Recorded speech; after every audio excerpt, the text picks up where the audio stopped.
Hi again then guys, and welcome to yet another circuit setup for one of the new vehicles, of course, from 1.28, and this one in a funny kind of way harkens back to, I believe it was actually the very first circuit tune which I did for GT Sport way back at the start of the game for the newer version of this same car, the newer 911 GT3 RS. It was also yellow. We're even taking it out to the same track. I think it might have been in the same category, N400 as well, I think, if I recall correctly. Very popular tune, very well received, even since the updates. I believe it still works fairly well. Now this one has the benefit of being current, 1.28 ready to go, and of course this is designed much more so for handling than speed. So as you can see, I have optimized it for N400, so we've dropped the weight as far as you can go, and the power is to the peak of N400, which is 440 brake horsepower. It will depend on you though. Of course, balance of performance changes stuff anyway. If you want to detune it, if you want to increase it to N500, N600, etc., that's all down to you. So the baseline is N400, ready to go as is. Traction control I've got turned off. Of course, some people might want to have it on a little bit just to be that bit of a safety net for you. There's nothing wrong with that, especially not if you're newer to the game.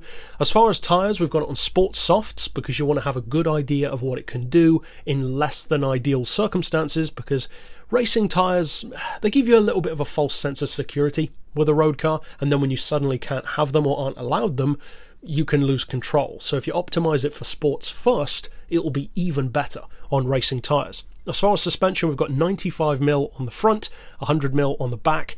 For the frequency, 2.4 front and rear, anti-roll on 6 front and rear. For the compression on the dampers, 59 with 85 on the rebound. Perhaps, surprisingly, no camber, no tow, which for a rear engine rear wheel drive Porsche, as I said, that might surprise you, but the handling on this one is very good. As far as the downforce, you cannot adjust that on the back. As far as the diff, I've gone for the highest initial torque, then the lowest settings for both acceleration and braking. That might vary from driver to driver. Some people might prefer a less strict approach to the diff. Of course, you can test it, you can retune it, you can try other things just for the sake of it. That's the whole point of these tunes, to be a canvas that you can work from yourself to give it your own spin. But you can always come back to the video anyway if you find that this works better for you. Then finally, for the gearbox, of course, because this is optimized for N400, if you increase the power, you'll want to make these numbers lower, which makes the gears themselves longer, because of course you need to get more speed out of the car. But for N400, this is more than good enough.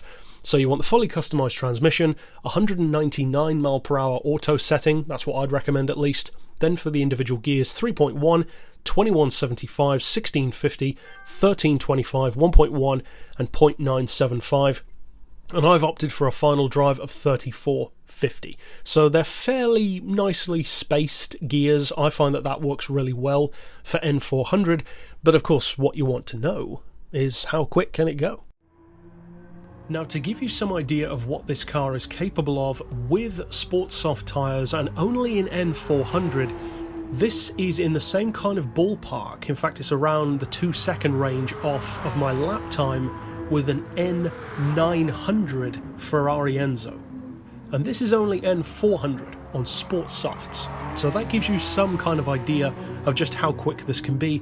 And bearing in mind that this is a very short track, when you scale that up to something like the Nordschleife, for instance, it's going to get even better.